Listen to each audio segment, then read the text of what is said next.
and welcome back to Valoranting. I do want to cuss. I personally think that is fucking bullshit.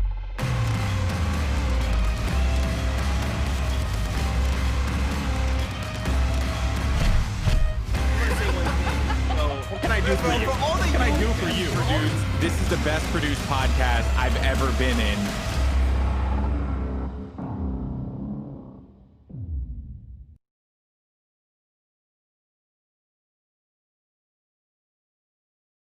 Damn.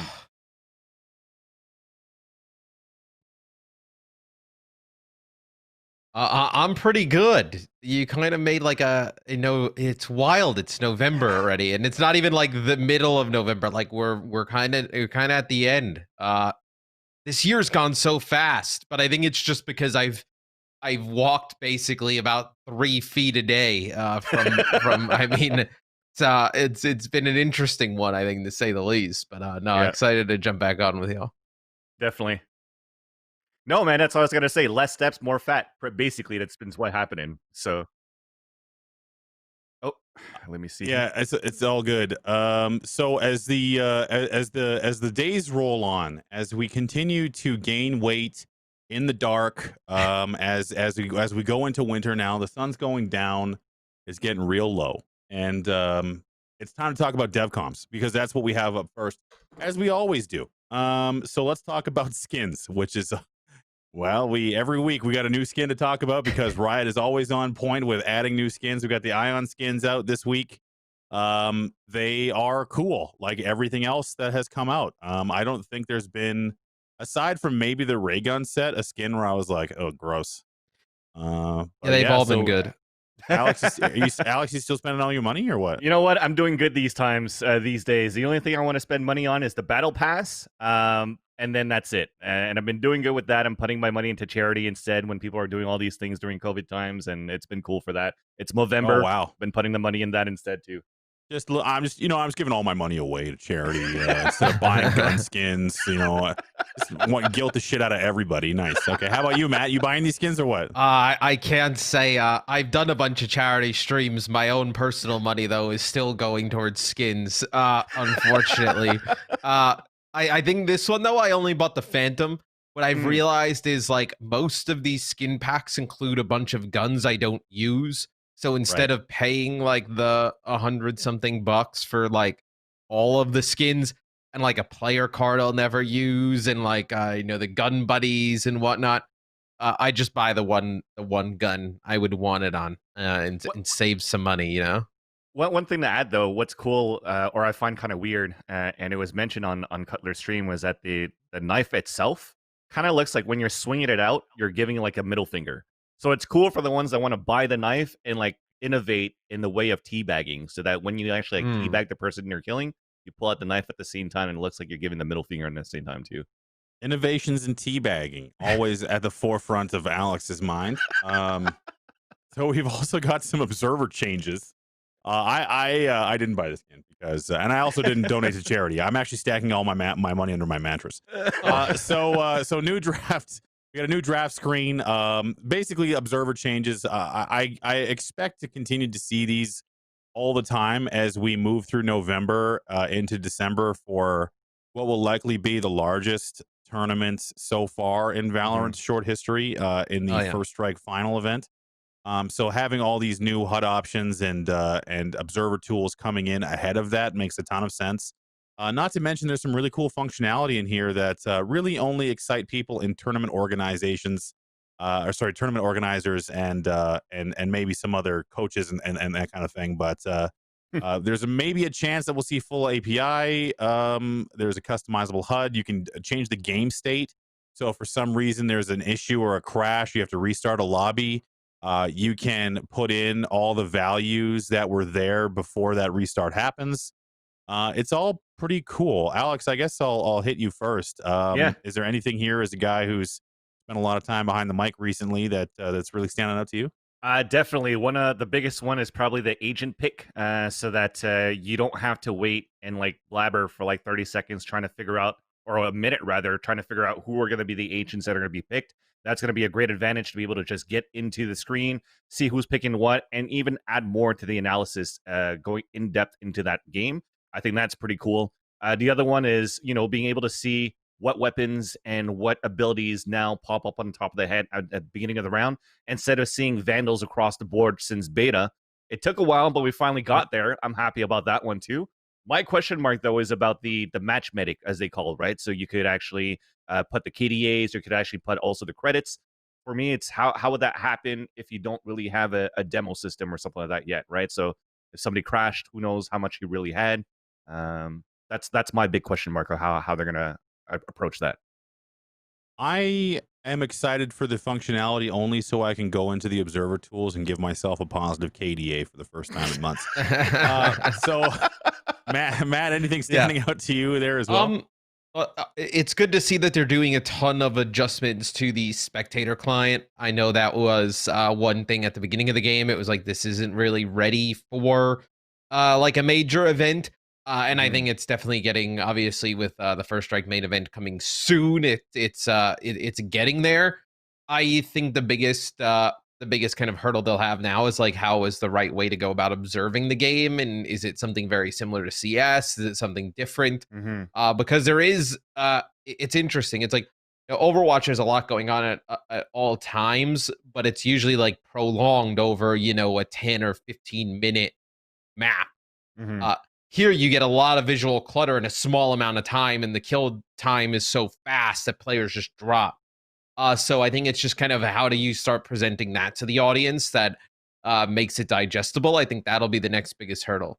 I think so too. I mean, it's presentation is one of those things that, and every time I'm in a broadcast, either participating or watching, and I'm watching the reactions to the production or whatever it is, observer tools, the on-screen product is always like the easiest thing to pick at is like observers. You always hear that in broadcasts, like, oh, observers trash, or whoever's casting is trash.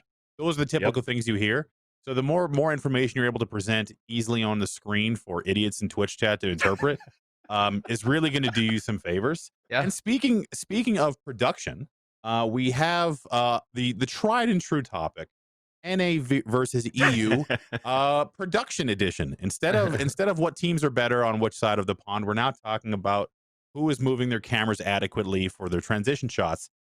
So I think we've all done at least earlier I did some EU events as well. But there is some stark contrasts, and we'll get into the BO1 versus BO3 stuff initially, but I want to lean on Alex again for this one, for someone who's been around the bend. What has been your experience as a broadcaster between EU and NA? So I wasn't able to cast any EU, but I got to watch a lot of it too. And when I look at the production quality that EU has versus NA, I still have to give that leg up to EU.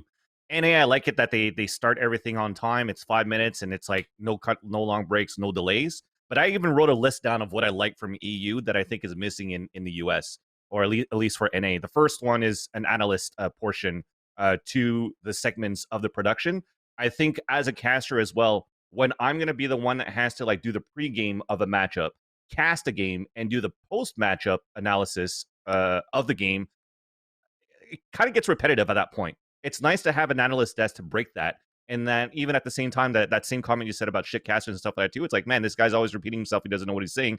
I think that is going to be able to alleviate that a little bit into the eyes of and ears of the audience. I like that at least now with the new observer agent pick, but just before that, what I like, for example, from Blast was that they had like the characters at the bottom of the screen putting up each agent that's being selected by the players, so you could actually really do a more in-depth analysis at the analyst desk for that too, which adds a little bit more in terms of candy eye to watch. That's really fun too.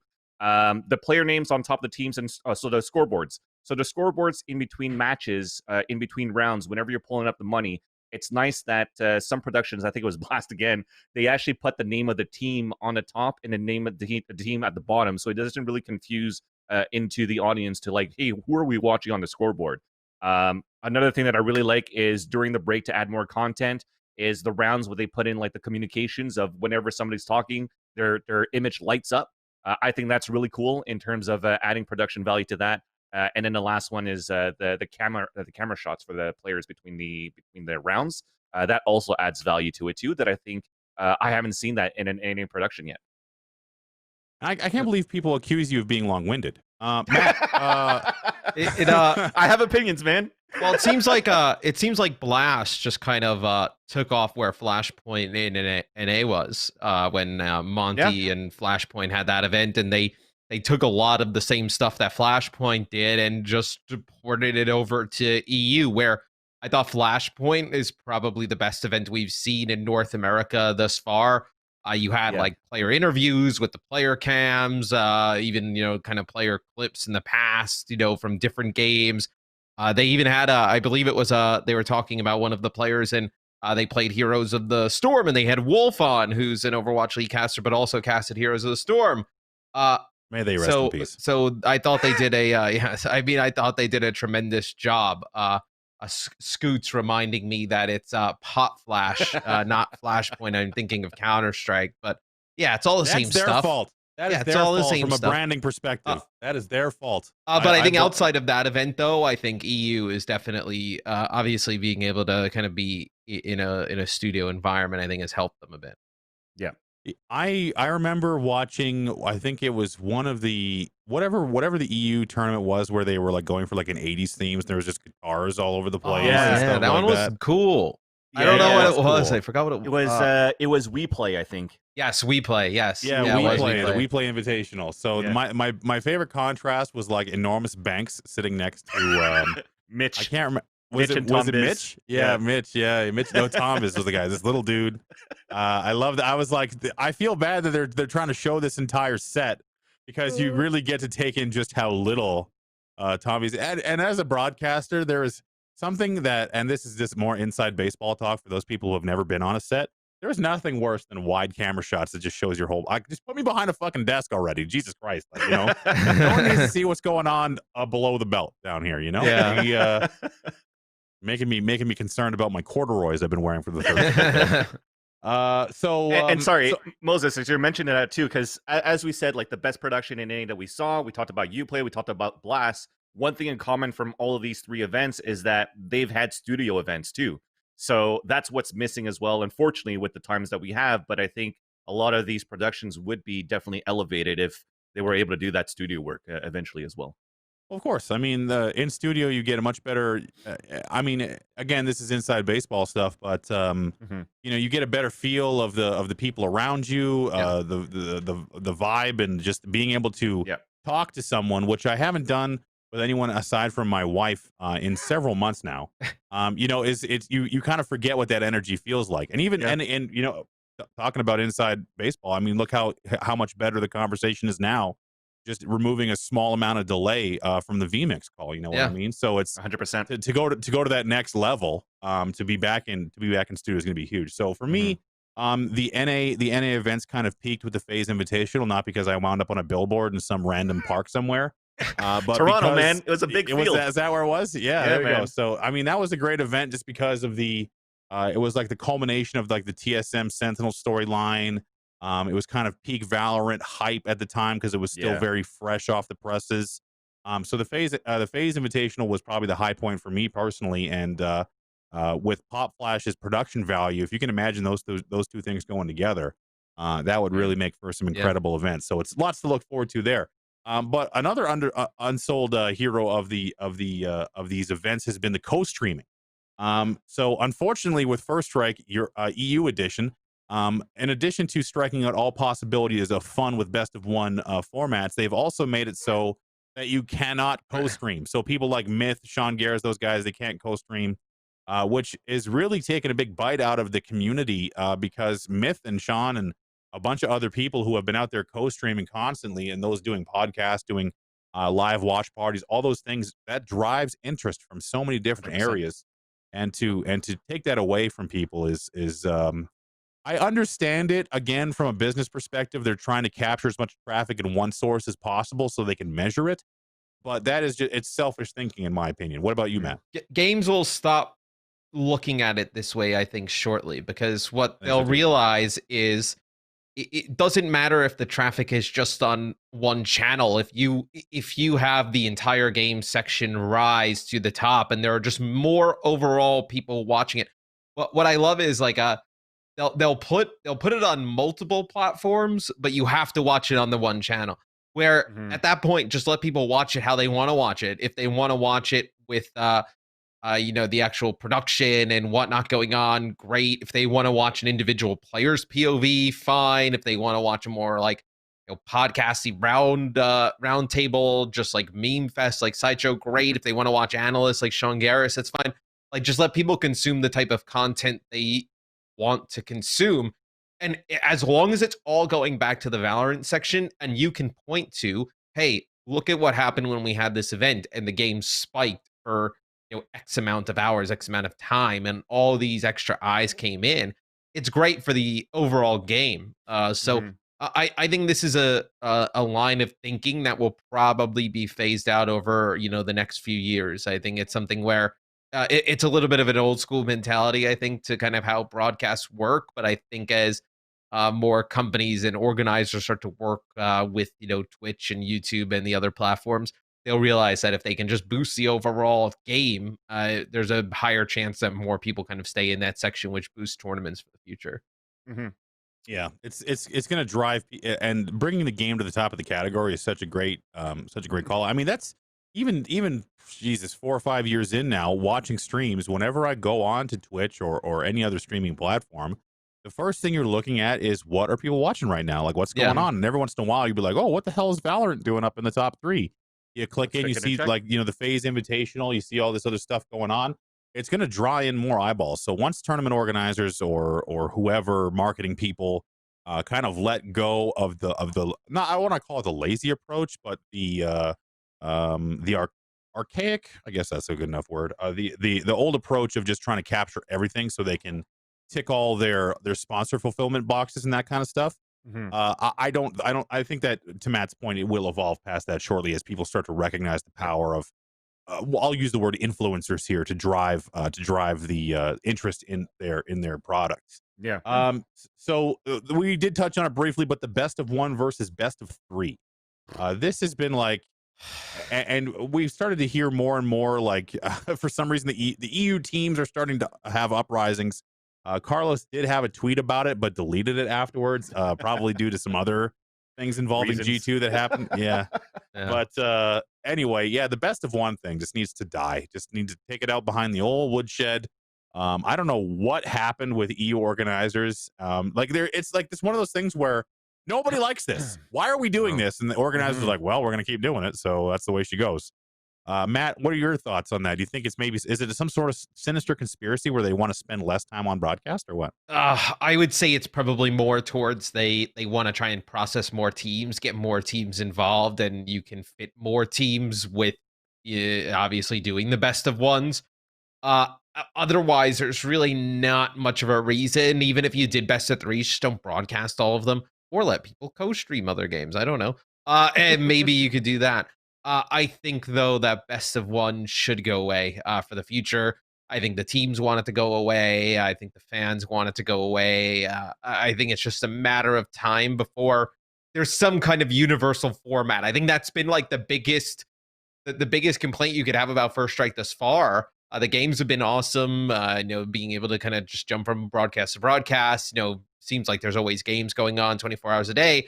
It's just been the formats that have just been so out of whack from all these different regions. And I think EU with the best of 1s definitely hurts one of the most. Yeah. It's the Japanese Subway approach to games. They're like, we're going to get as many fucking people or as many matches into this one product as possible. And we're going to have people on the outside shoving them in there to make sure that every ounce of space is filled with teams that people may or may not want to watch. Yeah. So I think as a player, it must be so aggravating to have to go through all this stuff over and over again. 100%. I think not only that, from a player's perspective, is that when you're looking at the format of the BO1s, especially with First Strike and EU, I even think in a single elimination rounds in the ban phase format, it doesn't really pan out to play well for one of the teams, especially if you like your top seed and you get first pick or sides or whatnot. There's always a disadvantage for that team in a BO1. And not only that, those BO1s were also single elimination. So EU has an issue not only with BO1s, but they also only do single eliminations instead of like a GSL format to give a lot of these teams more chances to shine, right? And it's nice to see the domination from like G2 being G2O and stuff like that too, but we're not really giving any chances for the other teams that might be strong on a team that G2 could be weaker at, right? For example. I think that's something that definitely has to be looked at for sure. And in the format, I think the group plays and stuff like that was probably the best thing that we've seen in NA so far for the formats. And from, I guess, a business perspective from Riot is like, well, it's all over the place for all of these TOs because they're letting them do what they want in terms of their rule set, and Riot will just pay close attention so that it could actually have that streamlined, universal type of format that they think will be the best for everyone, and hopefully that will be the plans for 2021. But yeah, definitely as we're testing the waters for the first 6 months since the game came out, it's definitely been all over the place, but even worse for EU.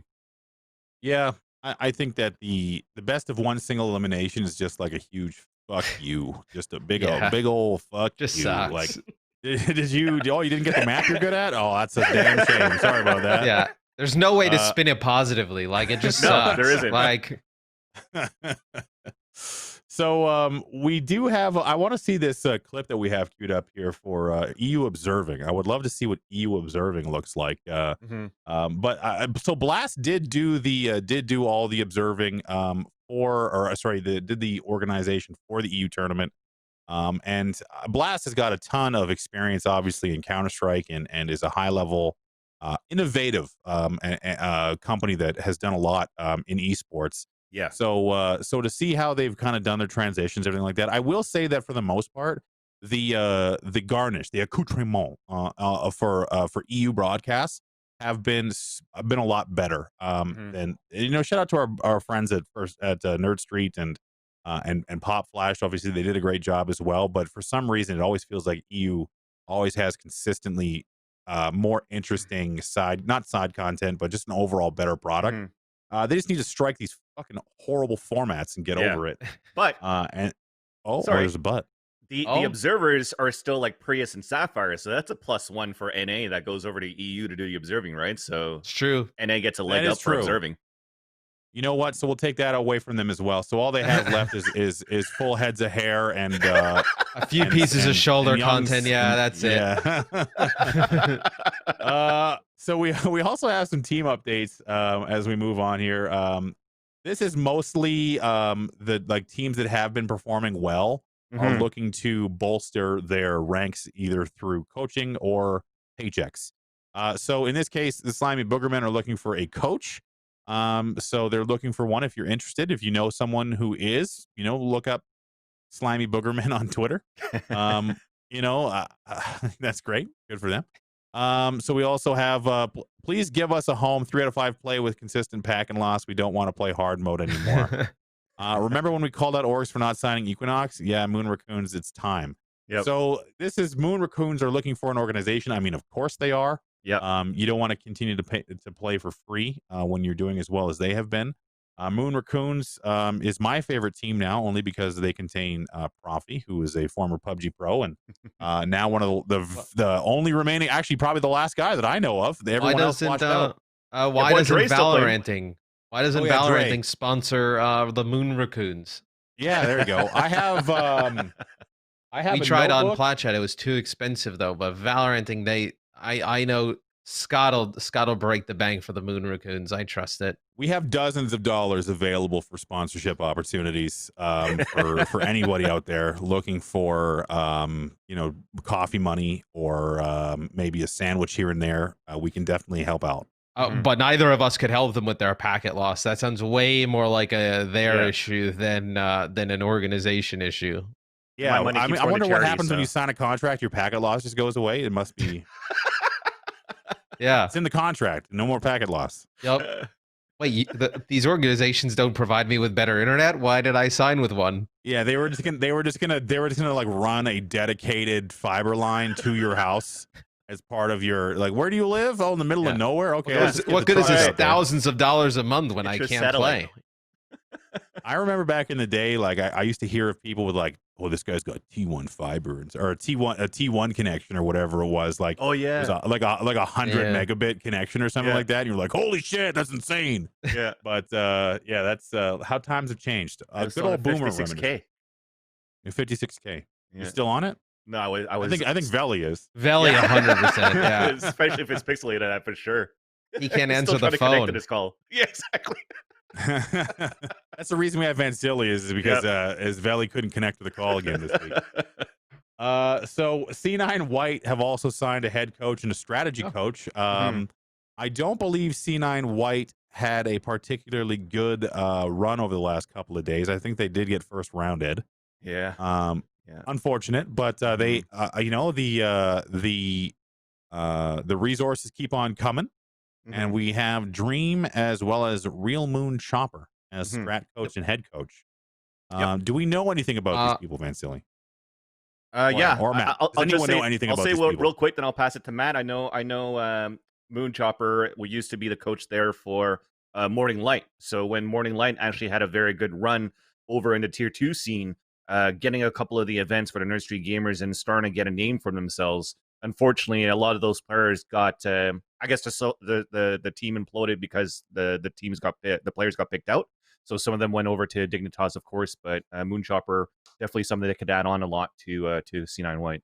Yeah, now Dream was a former Overwatch coach for the Houston Outlaws. So he was like an assistant coach, I believe, for the Houston Outlaws. I'm not sure if that was like his exact title, but he coached for Houston for 2-3 seasons. So he's had some experience at high level coaching, really into Valorant, and probably this is a great start for him. I think so too. I don't know anything about either of them because I don't follow Overwatch or in this case Chopper. But I do think that the resources, we talked about this with Mel when she was on, is the big boost to any team. So if Moon Raccoons is looking for any benefit, it's stuff like this versus mythical internet lines that will fix your packet a lot. So we also have North maybe entering Valorant according to this tweet we found from this guy. Yeah, Halo breaks a lot of news in the Overwatch scene. Pretty accurate with a lot of like free agent news and whatnot. So see, I'm skeptical. I'm like immediately like, I don't know who this person is, so they must be like lying. I don't know them. According to sources, Danish esport organization North are supposedly in the process of entering the European scene. Yeah. For Valorant specifically. In case you were wondering why I would bring that up randomly, it's because they're trying to get into European Valorant. So I guess the question is, if they're trying to get into the scene, who are they picking up? Yeah, I mean, just looking through. Nolpenki, that would be a good one. Prodigy. I mean, yeah, I guess that would make sense. Prodigy is they're still in process, right? They didn't get eliminated yet. I think they I think they made it to the top 4 in Europe, if I'm not mistaken. We'll definitely look at the brackets later, but I think they made it in the first one, right? I believe so. Well, guess what? What we can do is we're going to take a short break, and then we're going to dive deep into First Strike as well as the Guild Esports and G2 drama. Ooh. We have all sorts of we have a disqualified team. David Beckham is driving around and someone is sending him emails that he will read later and then become maybe somewhat concerned about regarding Guild, who were disqualified recently for cheating. They weren't cheating. Maybe were they cheating? We'll find out. We'll be back in 3 minutes, then we'll tell you all about it.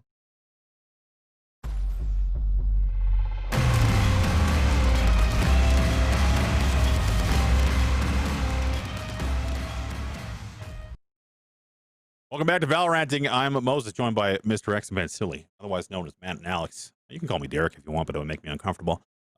So the next topic is one of controversy, intrigue, and one very large EU organization getting clear preference, getting very clear bias over a little poor organization called Guild who barely has any money. So let's talk about it. So what happened is essentially Well, let's just read it from Valorant. An update on Valorant First Strike Europe. Riot officials have discovered that during their game on 11/13, Guild Esports used an exploit against G2. Exploits are prohibited under Rule 7.2.6 of the Global Competition Policy, and as such, Guild have been handed a forfeit loss. Which, so can we get a picture of the exploit they used real quick? So we'll show you what happened. Essentially, they used a Killjoy turret to put a ice wall on top of, which gave them a view into the hallway here on Ascent, and this is what happened. So very difficult to avoid. I thought we had do we not have a picture of the actual boost? I thought we might have, but yeah, if anything, to give more details, the wall is on the sidewalk of the B site of Ascent. The turret goes on top of that, just on the ledge. So like, there's already a little ledge that's there. So that adds a little more inches on top of 2, game of inches. And then from their point of view, like you see nothing there from Draken's point of view, right? But from their point of view, you could pretty much see all the way back to the spawn site by the shed. So it's pretty insane in terms of how much you could see. It's a little bit similar to some of the overpass boosts you see in Counter-Strike. Yep. So essentially, Angel had a response to this because on the other side, before we look at Angel's tweet, G2 was using an Elder Flame skin, which is also a rule break. But as an update, we have banned the Elder Flame Vandal for the rest of the qualifiers due to a bug. Updated rulebook can be found in the rulebook tab on Challenger mode. The result is Guild gets disqualified. So in the same match, both sides technically broke a rule. Yeah. Okay. So it's a little bit gray area. And of course, when one team gets disqualified and the other one doesn't, and the other one is G2, everybody gets into a goddamn tizzy. So that's kind of what's happened. So for those of you who don't understand the Elder Flames reason why it was banned, I will lean on Vansili to explain it since he did so eloquently in the pre-show. Sure. So basically what happens when you kill somebody with an Elder Flame Vandal that gets dropped onto the ground, if you actually pick it up, then you always hear the roaring of the dragon that continues on loop endlessly. And where I want to bring that controversy as we could bring that right now is they're talking about how the sound or that isn't game breaking and it doesn't give advantage to a team. I want to say against that, actually. I could be wrong, but for me, in my opinion, so let's say you're on an eco, right? And you have to play against players that have Vandals. You get a kill, they drop a Vandal skin. You pick it up, it's going to keep roaring. One, it's going to bother you. And the other one is that if it keeps roaring, you don't hear the opponents around you. So that's also a disadvantage, as you might not be able to hear any footsteps coming closer or something like that. I haven't played enough to really, but that's my assumption on my theory crafting on that. So I think that it's also a groundbreaking exploit that could be used at that point.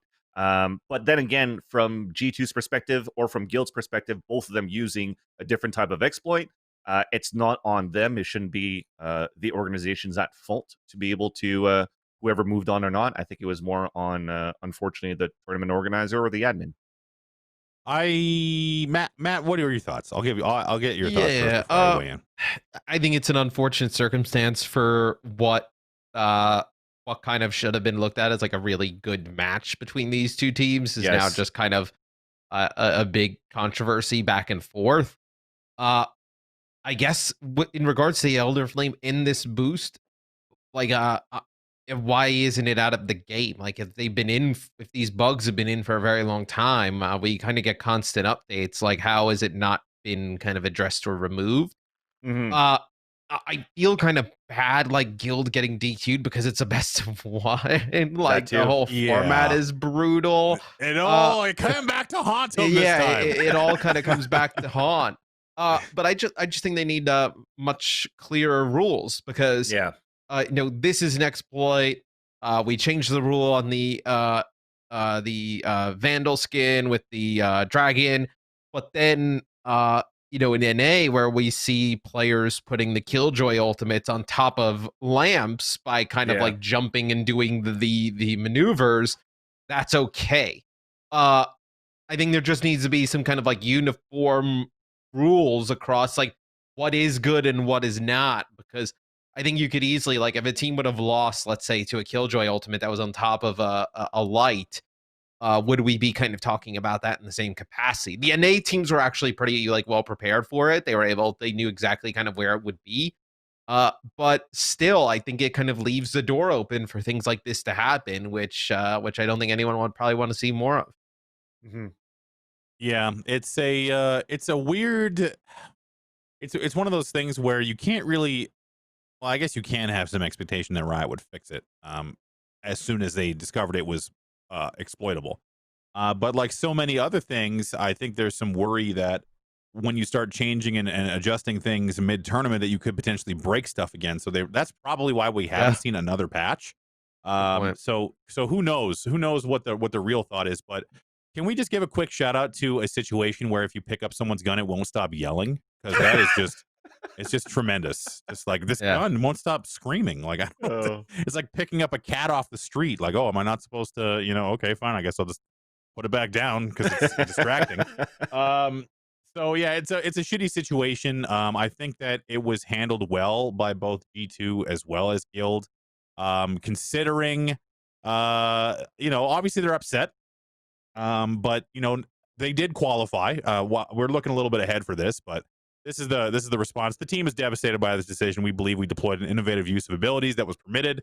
That's the other side of this argument, is that did anyone come out and say that specific exploit was against the rules? No.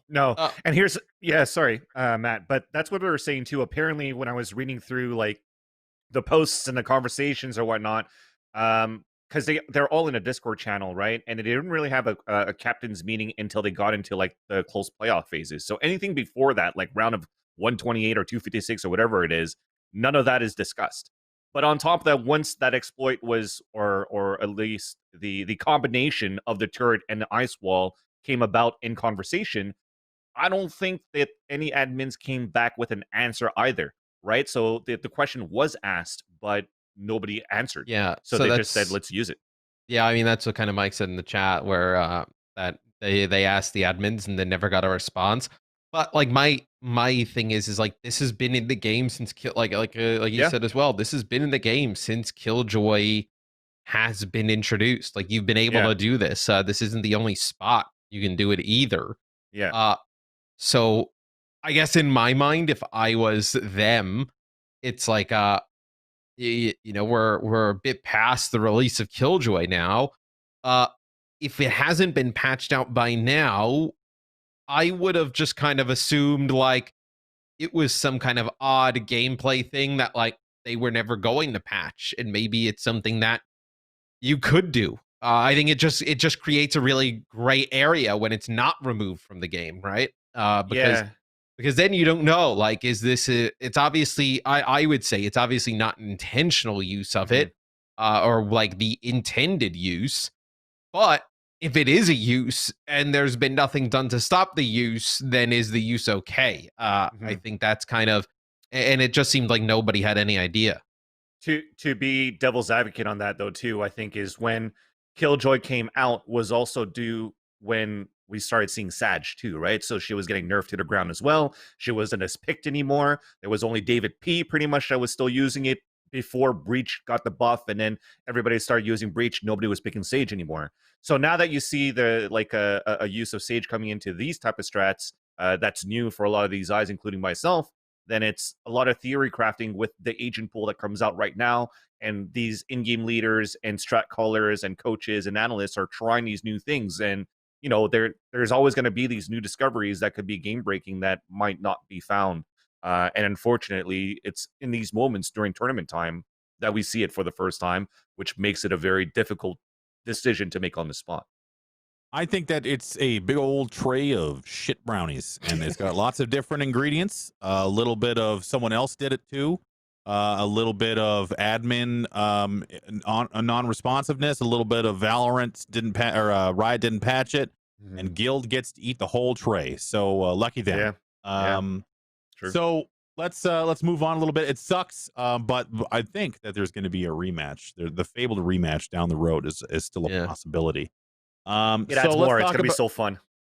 Is it tomorrow? No, I was gonna say it adds more to like that rivalry in EU, kind of like what TSM and Sentinels had. This would be nice to actually have between Guild and G2 now. Yeah, you know, after slogging through the best, so when does the best of ones actually stop? Like, when is it in the playoffs? They never stop. They just keep going. Best of ones, all the way to the finals. Best of ones. I think at least for Group C, it didn't today. So as soon as you make it past round of 32, and you're playing for round of 16, and you're in the round of 16, then it's play-ins is best of 3. So we might as well now attempt to explain how the EU First Strike qualifiers work. So we were just in the break looking at the brackets, trying to figure out exactly who is playing and when and against who. So let's take a look at the brackets as we have them. So we have bracket number 1, which is okay. So we have this is actually old, believe it or not, old as of today, because I have new ones. Okay, so according to this, Oh, this is the play-ins. Okay, fair enough. All right, so let's talk about play-ins. All right, so we have. I'm looking at Valorant. So VLR GG's total bracket right now, and this is what happens. Okay, so you have your 4 open qualifiers, 2 per week. So we've had qualifier C finish today. We have qualifier D tomorrow. Correct. And then on the weekend we have qualifiers. C and D, Group C and D playoffs. But the top 8. The top 16 go to a play-in stage after their qualifiers, and then the top 8 from those advance to playoffs, and then the top 4 from that goes to the main event, and a total of 8 teams qualify. Yes. But it seems that 16 teams are now going to the play-in stage. But when is the play-in stage? Are those playoffs, and is there 32 teams in that? Or is it 16? Because it seems like there's 16 from 2 groups going into a play-in to go down to 8. Yeah, so 1, 2, 3, 4. Very easy to If you were just like listening and just trying to enter into the scene, you'd be like, what are these people talking about? They're like the one guy in the middle is just shouting numbers. He's just shouting numbers and letters. By 4. He's like, it's all divisible by 4. 4 teams from A, 8 teams from C, D is this weekend. It's just like what in the world? Like if they were trying to get people like to follow this and get involved, they picked the hardest possible way for it to happen. So I think I might have an idea now. So you have qualifier A, B, C, and D, right? So A and B starts separately. Then you have the top 16 of A and top 16 of B makes for top 32 going into the play-ins. Going into the play-ins is still single elimination until you make it to the top 16, which goes into a BO3. And once you make it to the top 4 of that play-in, then that's it, right? I have no clue. I have no idea how many teams are left in your imaginary bracket. Play-ins go to playoffs. Play-ins go to playoffs where there's going to be a top 8, and then the top 4 of that goes to the first strike. So basically, you're grouping A and B together until you make it to the final 4. All that into single elimination. At some point, it turns into a best of 3. And in the best of 3, top 4 makes it to the first strike. Top 4. Yeah. So this is what I have. Is that accurate? Is that how it works? Just draw dragons, draw elder flames, or something. Whatever. I mean, like I feel like the point of this. This is the one that I'll show you today.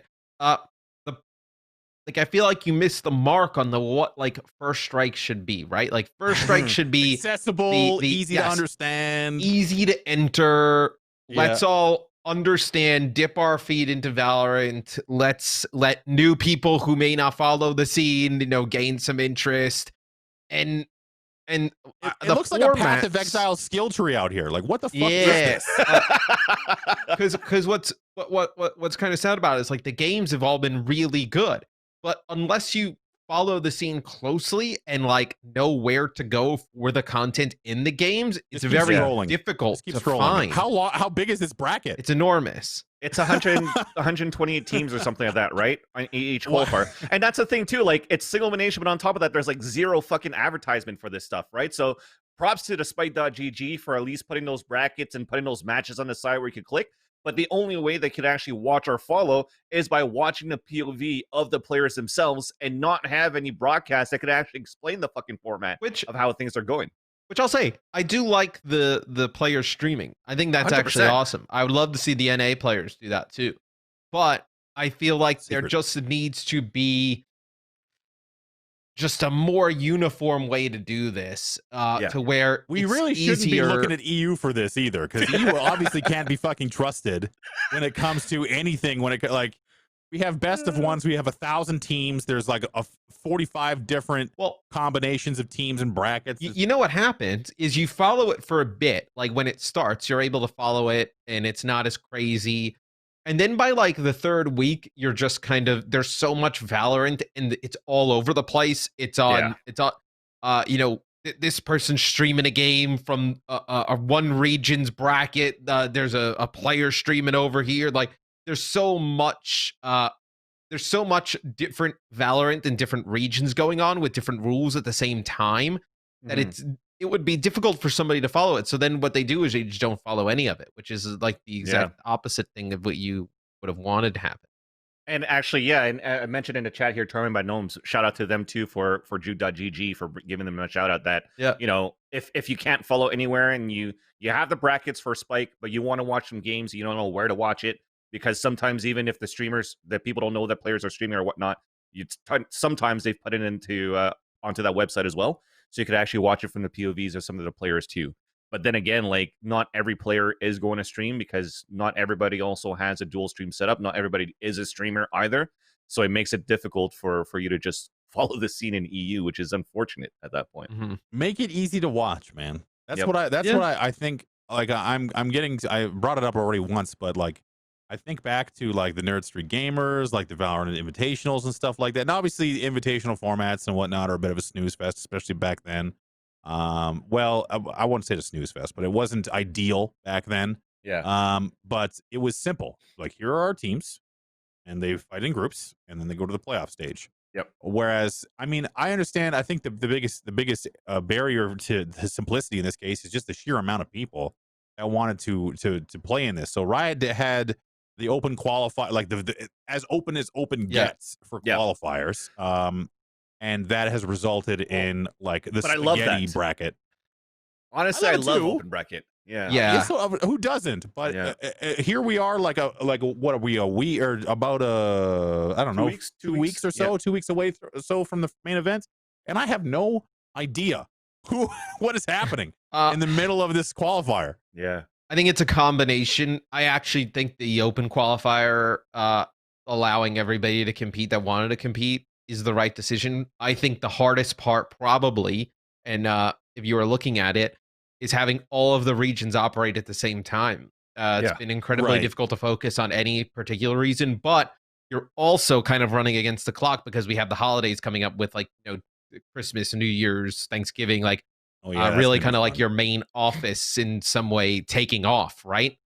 So you need it to be done by a certain point in December. So you almost kind of had to run the regions on top of each other, which has kind of made it just a lot of Valorant in a short amount of time. Can I this is way off topic, but can I just, I want to frame this to you guys. Okay, so I'm having my pre-show or our show meeting yesterday with our producer Ian and Jason from Do Not Peak. And he comes to me and he says, I also wanted to let you know that Do Not Peak is shutting down. And so that means that the 22nd or the 29th, there's going to be no shows then. How is that interpreted to you? Like, what do you mean? Exactly. It sounded like they were shutting down the company, and I was like, I'm sorry to hear that. They're like, what do you mean? I'm like, I'm sorry. I mean, like, you know, COVID and everything, you know, really affected everybody. He's like, no, it's just for Christmas. I'm like, why didn't you fucking say that? Like, you scared the shit out of me. It sounded like my last day was on the 22nd. Vacation, I was like, okay, well, vacation. Merry Christmas to you. Yeah, exactly. Right before Christmas. So I was like, Jesus Hey, Christ. Derek, we wanted to let you know for Christmas, your services are no longer needed. Merry Christmas, just on these days, though. Yeah, exactly. That's what I'm saying. Now all the chat's confused. Now you know what now it's shared, Jason. Work on your communication skills, veteran esports producer. Okay. Anyway, So let's talk about G2. G2 obviously qualified. Let's see. I mean, there was no expectation for them not to qualify. So they've made it. I believe this was against NIP. So this is a good matchup as well. Close game. I guess we'll start. Vansili, did you watch this one? Not as much, but I was trying to watch the POV from David P. He was streaming a lot, and I used to be a Sage main, so I really like watching him. But overall, it was definitely night and day of G2 versus Guild. So as they got the redemption to be able to move forward and progress in their qualifier, they played a lot better. But Nip definitely showed some progress. Matt, do you have a chance to catch any of this stuff in the ocean of available Valorant games to watch? I saw a little bit of it, where I think obviously G2 kind of bounces back. I think it's pretty impressive. Like after kind of having everything that happened with Guild and just so much of the community topic around just what went on with that game, to be able to kind of reset the mental and bounce back and get a win against NIP.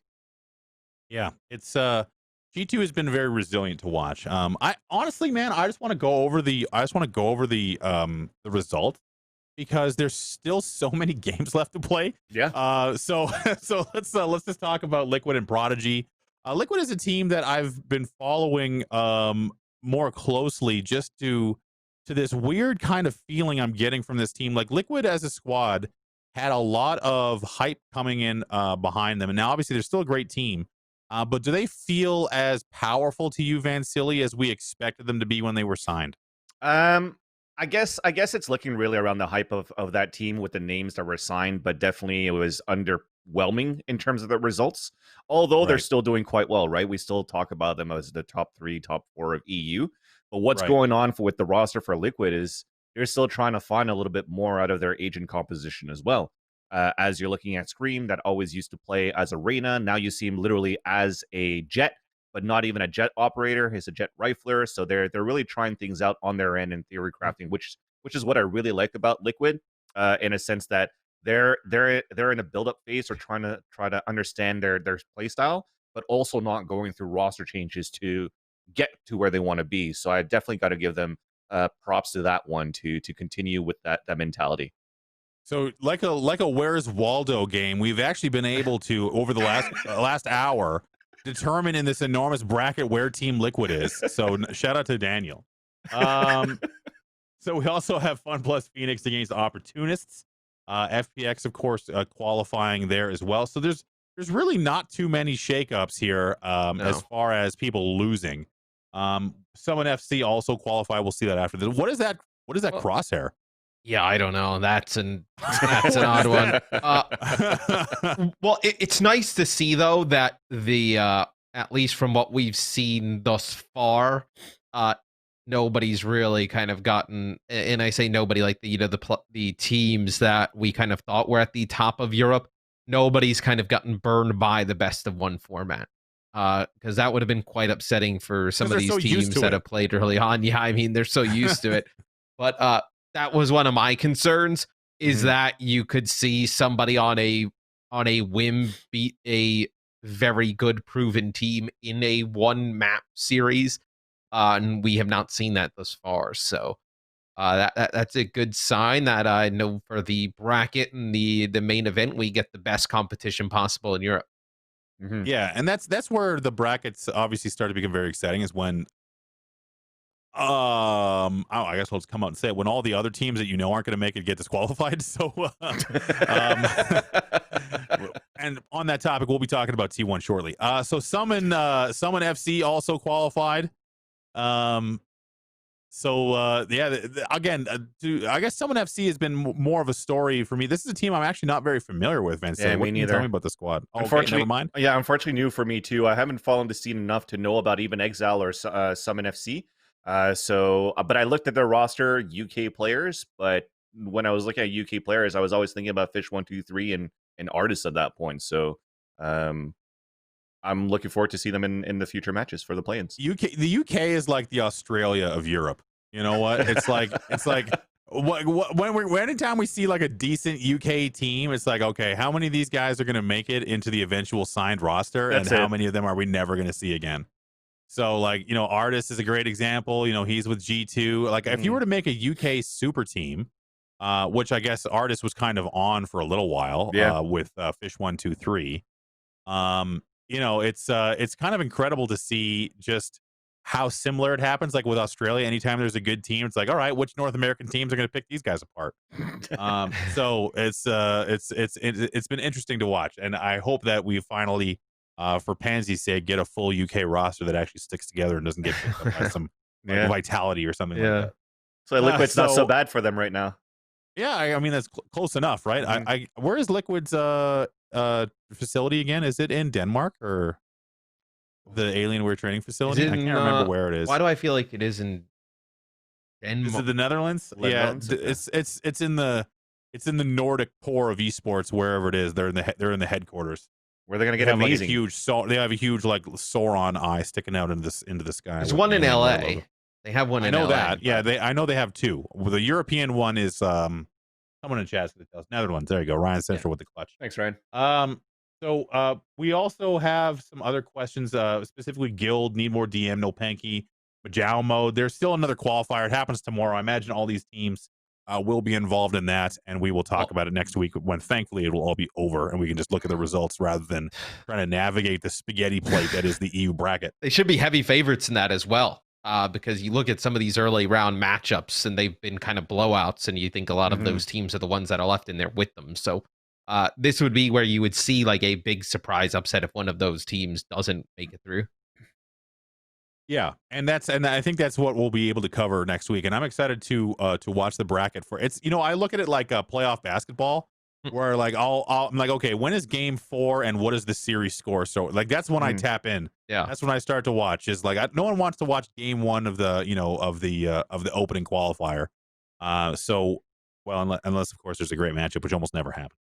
But you know what? So let's just keep this on the screen just for 30 seconds, or just for another couple of seconds, and now let's quickly switch to what the UMG closed qualifier bracket looks like. Let's just do that real fast.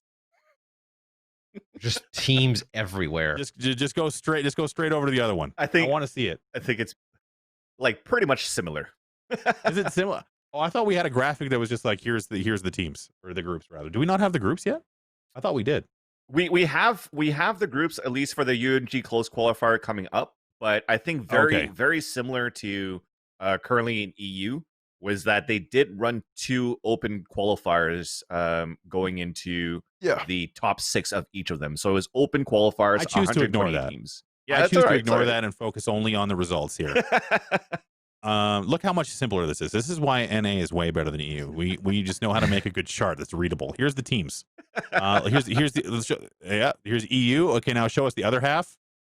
Oh no, this is never mind. You're right. You bamboozled. This is NA. It's very similar. Yeah. So you had much smaller. It's not similar. It's much smaller. Yeah, you okay, had pretty fucking you had the same, what? Isn't it? 6 teams qualify from each open qualifier, and then the 5 through 8 of the Nerd Street closed qualifier, which will make up the groups of 16. You're correct. Of 16. The only thing I found that was a little bit off-putting, as much as I love the guys there from UMG, is day 1 was kind of like a shit show in terms of seeding the teams. They seeded, I think, like 1 to like 38 or 50 or something like that, and then everything under that was like seeded in alphabetical order. So they had to like, and that was like the 3rd format of reseeding that they did. When they had some feedback and backlash from the community, because they announced the seeds, and then the seeds were just ridiculous. Like I think, what was it? It was like Phase Gen G was like a round 1 matchup, 64. It was like a round to 64 matchup, and everybody was freaking out. And then they basically took down the bracket and were like, no, we're gonna fix it, and then like just did some math and changed it. So like even for example, when they like went into alphabetical order from like X to lower to 128, you had Cloud9 White seated like 59. And you know, like they got some backlash. 59th. 59th. And they lost not necessarily because of seeding, but also because Annie Dro had issues with her internet. So that was unfortunate for that. But that was like, oof. But then the second one was definitely, I feel, a lot better in terms of seeding and the matches that we saw too. So you got to give props to UMG that they tightened up their their format and made it a little bit more digestible and fun there for the teams participating. I don't think I saw that much more backlash from the players themselves looking at the second qualifier. So good job on that. 8 teams from each bracket have will advance to the quals qualifier, which I believe. Oh, is it 6 teams? Yeah. I thought it was 8. Oh, 6, my bad. Excuse me. Yeah. Someone wrote 8 over here. All good. So we have. Let's see the top 6. Excuse me. So we see this one's Moon, Raccoons, Equinox, Immortals, Andbox, Space Station, Dignitas, FaZe, and the Knights. And we have the second one as well, which is Gen G, the Knights again for some reason. FaZe Clan. Yeah. Okay, let's go to the groups. We have the groups. Let's just skip it. Let's just go straight to the groups. I want to look at it. This is the meat and potatoes here. I'm not sure when these groups went live. Very recently, I'm assuming. Last night, yesterday at 7. All right. So if you haven't seen this yet, these are the groups. To me, my first reaction is who is going to win Group D. My picks for Group D are going to be Immortals and Dignitas. You're snubbing T1. Matt, go ahead. I'm going to see T1 pulls it off. I was impressed with them the last time we saw them, that they were improving. Yep. They've had a little bit of a break now, to kind of hang out, watch these qualifiers, sometimes to even improve. I'm going to say T1 and Immortals make it out of D. Although I think Dig has a very good shot as well. Yeah, I will have to go. So we all have different choices then. I have T1 and Dignitas. Because T1 for me, when we were watching T1 versus Envy, I think, right, at the Nerd Street Gamers qualifier, and it was like, what the fuck is T1 doing on split, doing nothing for like a minute and 50 seconds until they finally get into the round, and they have Spider die in B main running in by himself. And then I saw a lot of night and day in terms of strategy, very similar in terms of like lurking on both sides, but have middle pressure, but still doing a lot better than they did in terms of synergy. So I think that in terms of the results from T1 for UMG qualifiers was a lot better than NSG. They even got a map out of Sentinels, if I'm not mistaken, right? And NSG on top of that too. So I mean, that's progress that they have. Immortals is still very new in my opinion. They're still in a rebuilding phase. Pittsburgh Knight, I love that they got picked up. I love my man DSR, but I don't think they'll have what it takes to beat the team of Dignitas. So just as a quick reminder, and I love ripping on T1 now. I think it's just a fun time. I'm no longer making excuses. I just enjoy it. You have to lean in. Yeah, you have to lean into it. Now. Yeah, like you said last week, lean into it. There's no way you can avoid it. So T1 beat Sentinels 15-13 on Bind, and then lost 13-9 and 13-6 in the 2 games after that. So I love the fact that they took a map off of Sentinels on Bind, probably the map that you would expect that to happen on. However, they did beat 2 other teams. Equinox, they lost to Complexity, actually. Complexity 2-0 Gen G. Which is more, in my opinion, a statement on where Gen G is at right now. Because Gen G beat Equinox 2-1. So then T1 had the good graces to face off against Equinox and then Gen G to make it into the qualifier. Okay? And then they went 2-1 against Sentinels and were out of the playoffs.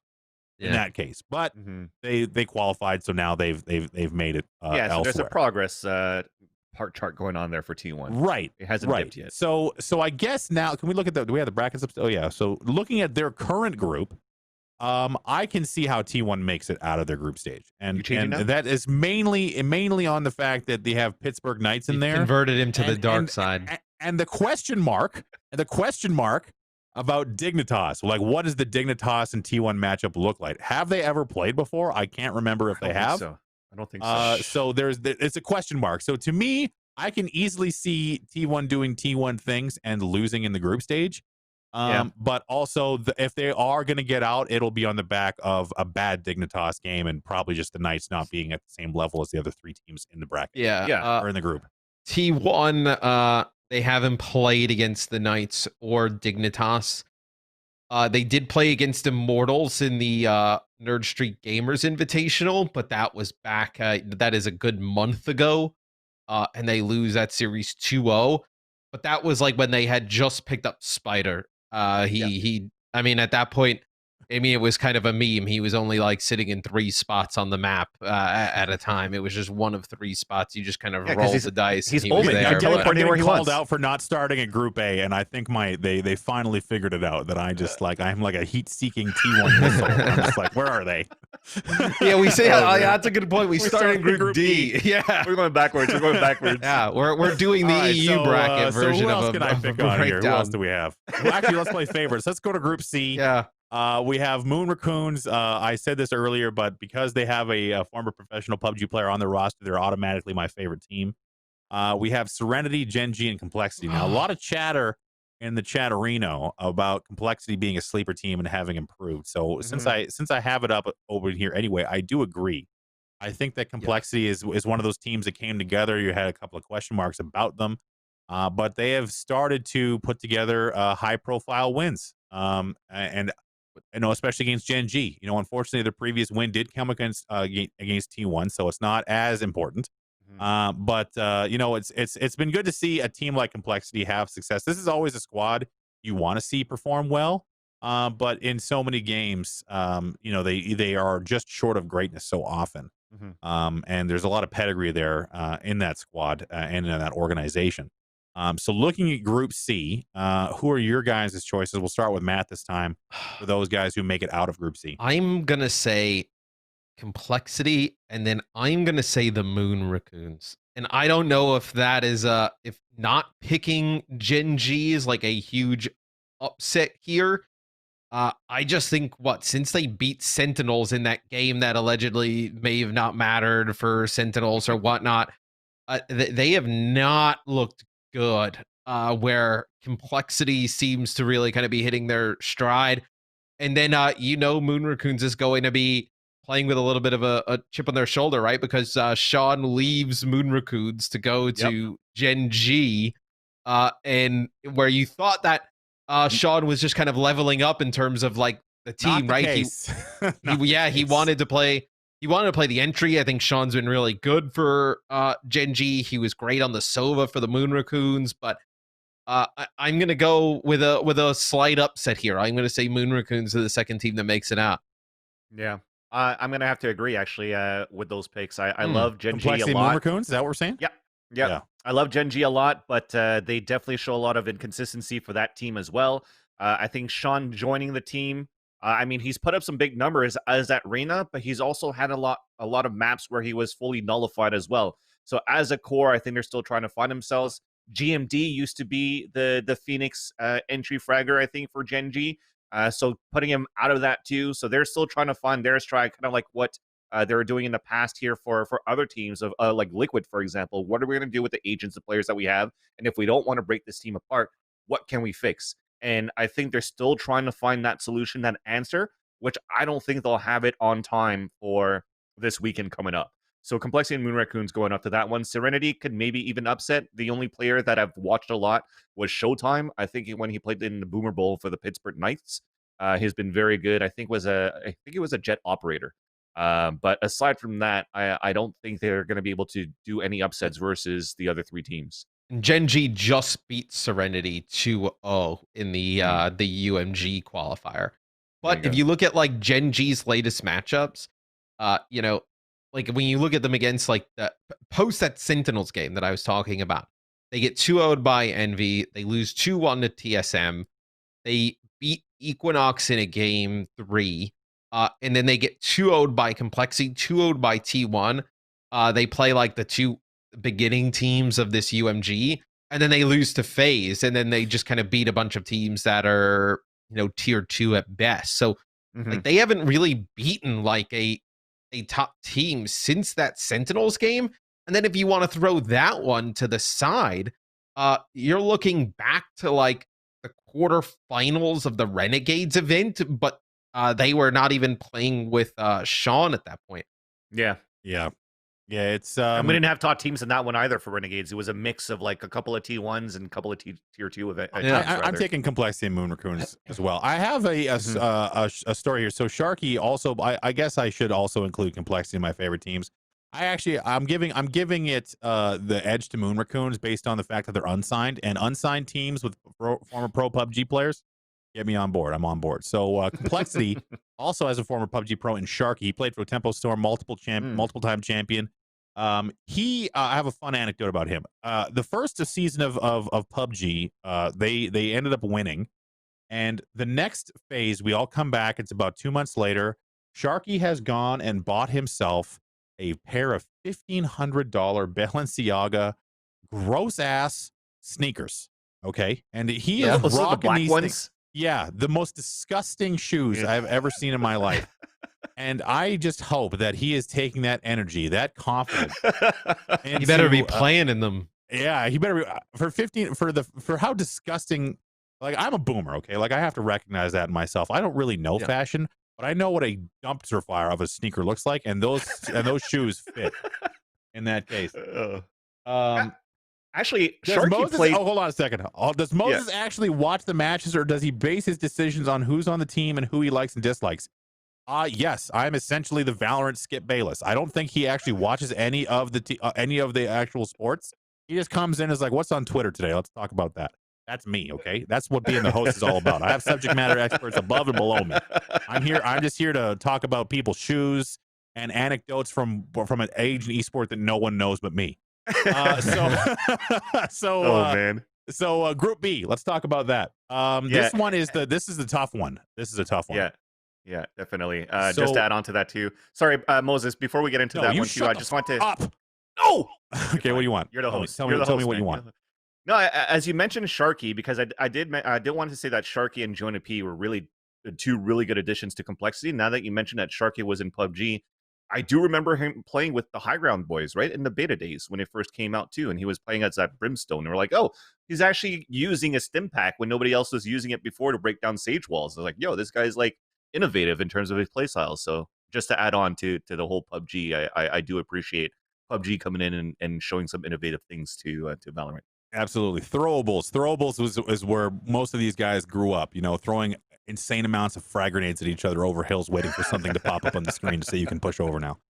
So Group B to me is a very tough group. I really have a hard time seeing FaZe get out of this one. I'm going to kind of go from the bottom.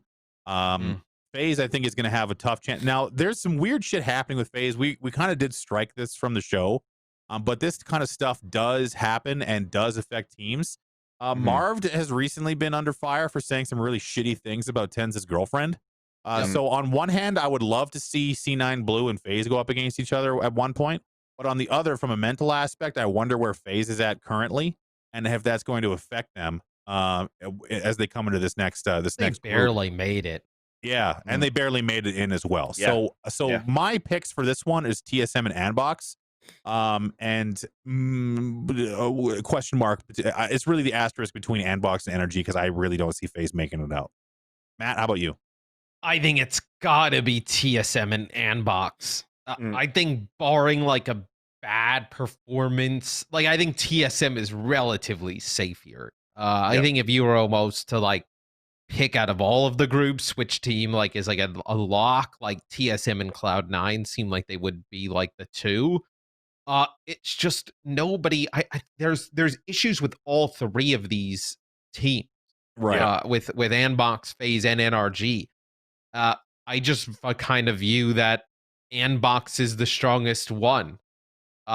Looking at some of their games, they beat NRG 2-1 in this UMG qualifier, and then they beat the Pittsburgh Knights 2-0, and they beat Built by Gamers 2-0. So they have some wins over some notable opponents. It's just, can they do it again? Those three games are going to be so close. The games between Anbox, NRG, and FaZe. Like anybody out of those three could realistically make it. I think Anbox has the highest chance, or should have the highest chance to do it. I think so too. I think, and you know what? To be fair, even though TSM, very great team, They're gonna make it, of course they are. So it's, there's another. I love some of the comments we're getting in the chat today. Everyone thinks this group is hard because of name value, which is one comment. And Pat also says phase energy in the quals was a clown fiesta and was some of the worst Valorant I've seen at the pro level. So a group can be hard, yeah, it not can be hard, by but being hard very in a good. vacuum. Hard in a Yes, yes. vacuum. Yeah, because these teams are so closely matched, and not TSM, but the other three teams are so close that it is going to be difficult because they're just all around the same tier of. Hold on, I have a joke I have to stuff into this broadcast. Yeah, hard in a vacuum is also how I spent most of my nights as a 16-year-old. So Jesus Christ. In 2020, it's just Roombas now. What happens? Yeah. Now what am I going to fucking do? So I want to add on to the Group B because I did tweet it out before that I was like, people might talk about Group B as being the group of death. And for me, my definition was exactly that. It's not necessarily that it's high. There's still a gap, I think, between TSM and the other three, but it's just who is that second team that's going to make it out. Because FaZe has been showing a little bit of progress, but I think they're definitely treading on like a thin line to figure out what's going to happen to this roster, if anything's going to happen to this roster, should they not qualify into First Strike. Nbox, for me, they won Renegades Invitational. They looked very good during the Renegades Invitational, so there's a lot of potential. So my also other question mark is what kind of TSM shows up too, right? Because TSM recently has had some highs and lows too. But when they come from a low, they come back fighting hard, and they could definitely like blow all of these teams out of the water going into this tournament. But if they show up cold at the beginning and Nbox shows the Renegade Nbox that I've seen, I could still see Nbox upsetting TSM. But overall, I still see those two teams moving over 3 maps. Yeah, but I still think that these two teams, TSM and Nbox, will be moving out of the group where energy is still building up. They just picked up the players like a couple of weeks ago. So they're still trying to figure out like the competition, right? They're still learning how the other teams are playing in a tier 1 scene. So I don't think they're going to make it, unfortunately. But yeah, I think the biggest question mark is FaZe and Nbox, and if Nbox can even top out the group. Matt, I know I cut you off, but any final thoughts on Group B? Yeah, I think if there was any team that could kind of contend with TSM, I would say Nbox as well. I think this is the team with the most pressure on them in this group. I think obviously outside of TSM would be FaZe. Kind of you put this team together, they did the FaZe Invitational. It wasn't great. They've now had a ton of time to work on things. They have the resources to be able to be good. They should, in theory, with everything they have, be able to contend with these top rosters. For them to not qualify and go out in groups like in third or fourth and finish like top 32 in First Strike would be a really bad showing, I think, here. So if there's a team that has a ton of pressure, almost more than anybody in any group, I kind of see looking here, it would be FaZe. Yeah, they're at a tough spot. There's a lot of factors there, most of which you've just covered. So let's move on to Group A. This is an interesting group. I'm gonna just right off the top say C9 Blue and Luminosity make it out of this one. Equinox has been on the bubble a few times, but they are kind of group fodder right now. They're that squad that is kind of running up against, similar to T1. Anytime they come up against a real pro team, they immediately lose. So an SSG, I don't know. What do you think, Van Stilly, on SSG versus Luminosity for top 2 out of the group? So actually, to get on that topic, who's going to move forward? SSG. I mean, they have a great coach with Ranger coming in from Rainbow Six. Overall, they're showing a lot of progress, moving up from being what they were called Bloom before. But unfortunately, I don't think they're going to make it out of group. My discussion is, you're right in terms of what you're saying, Moses. Like Cloud9 Blue, definitely top seed getting out of that one.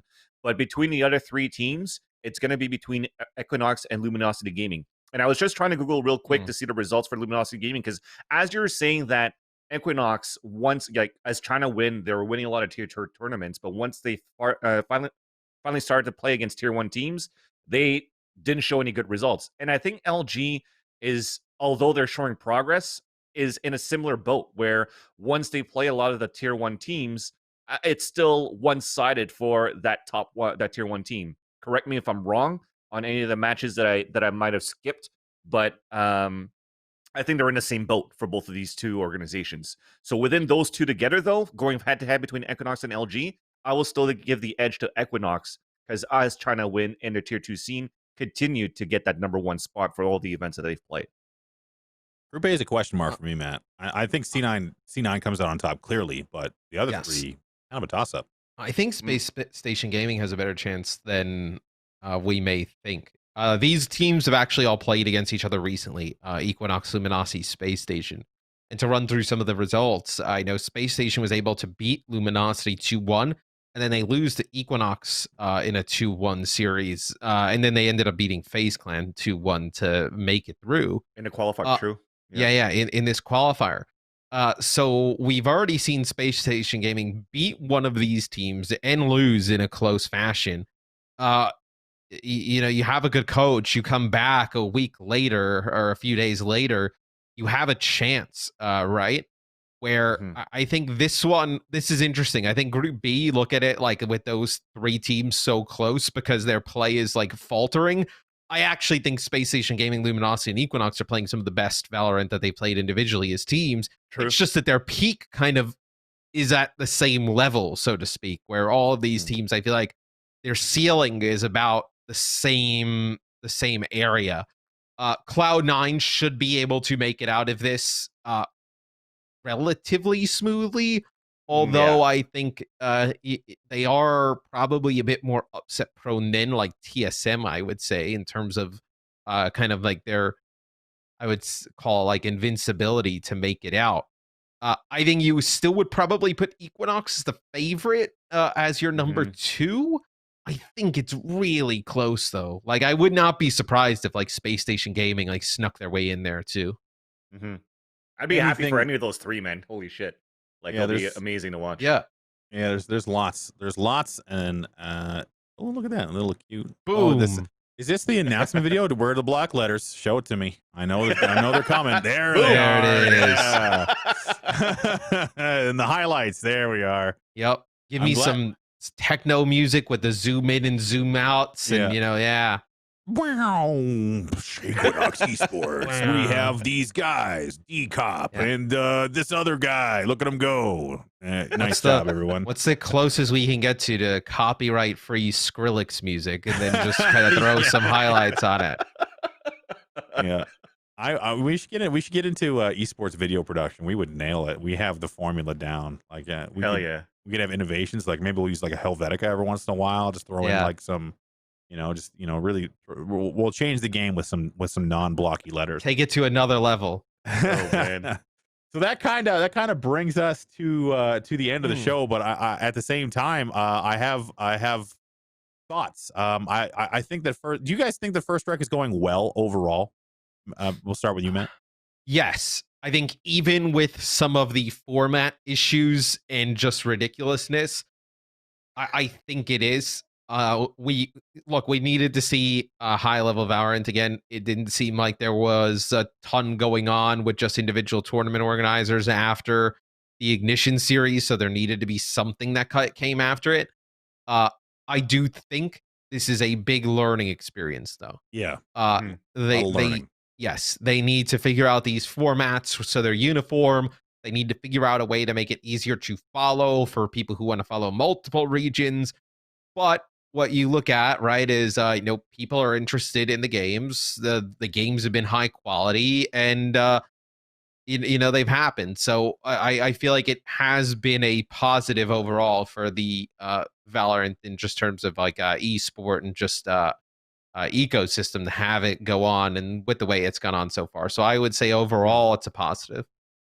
It does feel like there's no question that Valorant, like when it first launches, will it be a viable esport was the question, and now it's like how long is it going to take for it to become one of the pillars? Because it's no longer a question of whether or not it will succeed, but now it's more so as how long is it going to take for us to get to that next level, whatever it might be. And obviously First Strike is the first step in that. So in your opinion, Van Silly, has First Strike been to your taste, your liking? Anything aside from format or otherwise, some of the other stuff we talked about that you would change? No, overall, I think it's been great as well. First Strike, even Valorant, if I'm not mistaken, the beta was only supposed to come out in like January of 2021, right? So they did a great job to like push the product early for us to under COVID times could actually download the game and start playing it. And then we've already seen so many tournaments that started, and then now to be able to already bring into a First Strike event, a major online when even majors weren't even considered when the game first came out. So to turn this around in such a short amount of time, to make it very fun and enjoyable, and to see the amount of love that the community has for this game, and the games like Matt was saying, the games have been great. The competitions have been great. We've already developed so many storylines within all of these regions. And even what's going on in Korea is a little bit different in the format than what they're doing over here, and also in Europe. But there's a lot of traction in that area as well. And I think as Riot looks at all of these tournaments that the TOs have put together, like I said, in 2021, we hope that there's going to be a better streamlined tournament format, and also even a circuit. I'm hoping to see a circuit going in for 2021 as well. A lot of uncertainties, a lot of question marks, but I am not doubting the fact that Riot is definitely pushing this to become that pillar of esports. I think Moses brought up something that was interesting, is that, like, yeah, we all assume this would be like a big esport, right? Mhm. But you're also tied to the just general success of a game. Like, there's not a game that's a massive esport that isn't like a huge game in Mhm. terms of like its popularity. Where I think that'll be their next step, is how do they get people who are not currently playing Valorant or into Valorant to become fans of playing it, and making it their main game, right? Yeah. Yeah. Where I think you could come up with the best. We could sit here and come up with the best format, have the best production, whatnot. But if people aren't involved in like the game's universe, right? And it goes more than just the game. It's like the stuff that like Overwatch and League of Legends do, with like the lore and the cinematics, and just giving people such a sense of like community and a part of the game. It's Mhm. building on that, which will truly kind of determine whether the base of the game grows and expands outside of where it is. Because I think to kind of be like one of the biggest esports, probably will need to grow a bit. There's a greater discussion here that I don't want to shoehorn into the end of the show. So let's put a pin in this one. Yeah. The because I personally believe that Valorant will probably be the first popular title that will be grown on the success of its esport, whereas the other historic esports have been grown by the base game, like Overwatch, etc., like Yeah. the regular Mhm. players. But Counter-Strike has evolved into a place where it is mostly an esport, and also has, a player base that is, kind of really in tune. It's a hybrid kind of game where the esports and the base audience has put it into this kind of self-feeding kind of product. And I Mhm. think Valorant will be the first game that starts it on the other end. It becomes a popular esport and then drives interest through that interest. But we'll see. We'll talk about that next week. All Yeah. right, gentlemen. So Matt, Alex, it's been an absolute pleasure to have you along. We are live every Tuesday at 11 a.m. Pacific. You can follow us here at twitch.tv/DNPeak, and on Twitter and YouTube and everywhere else. You can also download this as a podcast wherever podcasts are available. So check out youtube.com/do not peak entertainment. Check out the VODs as well if you missed it. And until next time, we'll see you out there. Have a great week, See you everybody. guys. Thank you.